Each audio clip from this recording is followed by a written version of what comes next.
কিছুই চেঞ্জ হয় না এই দেশে। কেন হয় না জানেন? আমাদের পকেটে দুটো টাকা আসলে একটু চেহারাটাকে চিনলে আমাদের চলার ভঙ্গি চেঞ্জ হয়ে যায়। আমরা কলার টলার বডি শডি দেখাই তারপর চলি। বাঙালির ধ্বংসের কারণে এগুলো, যা কিছু বলছি এতক্ষণ এগুলোই ধ্বংসের কারণ। যতদিন পর্যন্ত কাঁচামাল ঠিক না হবে, বাংলাদেশে তো বাস দিয়ে হাসপাতাল হয়েছিল, হাসপাতাল, ওটার নাম হাসপাতাল। তো এইরকম বাংলাদেশের জনগণ যতদিন পর্যন্ত ভদ্র না হবে ততদিন পর্যন্ত এরা বই পড়েই থাকবে। নজরুল থেকে, তারপর হাবিলদার রাজবালি থেকে, এরপর এই যে 90-এর এরা, তারপর শাপলা, তারপর এই যে জুলাই, দফায় দফায় সবাই হারাই গেছে। আপনারা হারাই ফেলছেন বাংলাদেশের এই ধরনের মানুষগুলোকে, আপনারা হারাই ফেলছেন যারা আপনাদেরকে স্বাধীনতা দিতে চেয়েছিল। আমি তো বলতেছি যদি বিএনপি সরকার টিকে যায়, আগামীবার কিসের জামাত আর কিসের এনসিপি, আওয়ামী লীগই থাকবে বিরোধী পক্ষ, আর আমরা সবাই ইন্নালিল্লাহি ওয়া ইন্না ইলাইহি রাজিউন। এরপর বাংলাদেশ গেলে ছুলে আরো অবস্থা খারাপ হবে।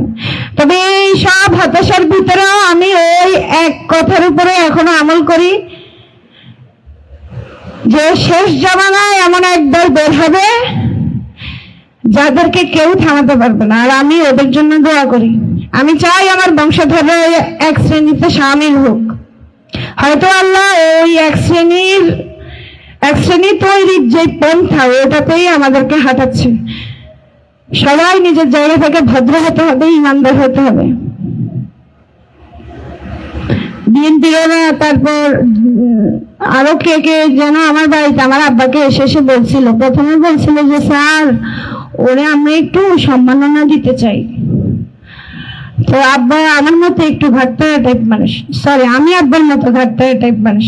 আব্বা দৌড়ানি দিচ্ছে, শেষে আমারে ধরছে। পরে আমি বললাম যে আপনি এ কথাই একবার বলে ফেলছেন, আর বলিয়েন না। ও মা, এর এক সপ্তাহ চাইতে না চাইতে এরা আমার বিরুদ্ধে আন্দোলন শুরু করে দিছে এলাকায়। এ হচ্ছে বাংলাদেশের অবস্থা। বাংলাদেশের জনগণকে যদি আপনি 5 টাকা মাগ না দেবে, আর এটা তো ওই জাতি যে রাস্তায় কারো 500 টাকা পড়ে গেছে, এরা আগে একবার এইভাবে তাকাবে, একবার এইভাবে তাকাবে, এরপর পায়ের নিচে টাকাটা লুকাই, তারপর নিয়ে হেঁটে চলে যাবে। এই জাতি আবার ভদ্র, আর এই জাতি আবার স্বাধীন জীবনও হবে না। নিজেদেরকে ভালো না করলে, নিজেদের লোককে সংযত না করলে কখনোই আপনারা স্বাধীনতা অনুভব করতে পারবেন না, কোনোদিনও না। আজান দিচ্ছে, আল্লাহ সবাইকে ভালো রাখুন। আমার যাওয়ার সময় হয়ে গেছে, সবাই ভালো থাকবেন, আমার জন্য দোয়া করবেন। আমার প্রত্যাশা হচ্ছে এমন কেউ সরকার গঠন করবে যে বাংলাদেশের আপামর জনতার হয়ে কথা বলবে, আমাদের জন্য কাজ করবে। প্রথম একটু কষ্ট হবে, এ যাতে একটু উন্নয়ন করে, তো একটু কষ্ট হবে। তবে আপনি যদি একবার বিশ্বাস দিতে পারেন যে আপনি এদের জন্য আসছেন, আর নড়বে না। তবে আমি এনসিপির মধ্যে কিছু কিছু ব্যক্তিকে খুব পছন্দ করি, যেমন আমাদের নাসির ভাই কেমনি জানি বলে ফেলে। যদি উনি বেঁচে থাকে, ওনাকে বাঁচায় রাখে, তাহলে হয়তো এনসিপি, নাহিদ ভাই যদি বাঁচায় রাখে তাহলে হয়তো এনসিপি ভবিষ্যতে কিছু একটা পরিবর্তন রাষ্ট্রে আনতে পারে। আর বিরোধী পক্ষ রাখবে আমাদের জামাতকে, বিএনপিকে আমি চাই না, এটা আমার প্রত্যাশা। আমি চাই না বিএনপিকে। একটা ভ্যালিড পয়েন্টে আমাকে দেখাতে পারে না গত 6 মাসে যে আমি এদেরকে চাইবো। আমি এত কম চাকরি করি, আমি কিভাবে যে 70 টাকা দিয়ে 250 গ্রাম কাঁচামরিচ খাই বলুন? আমার তো টাকা নাই, আমি তো দুর্নীতি করি নাই রাষ্ট্রে। আমার কোনো ঋণ খেলাপি নাই, আমার কোনো মন্ত্রিত্ব নাই, কোনো গতি নাই। আমি 600 টাকার বোরখা পরে এখনো জীবন কাটাই।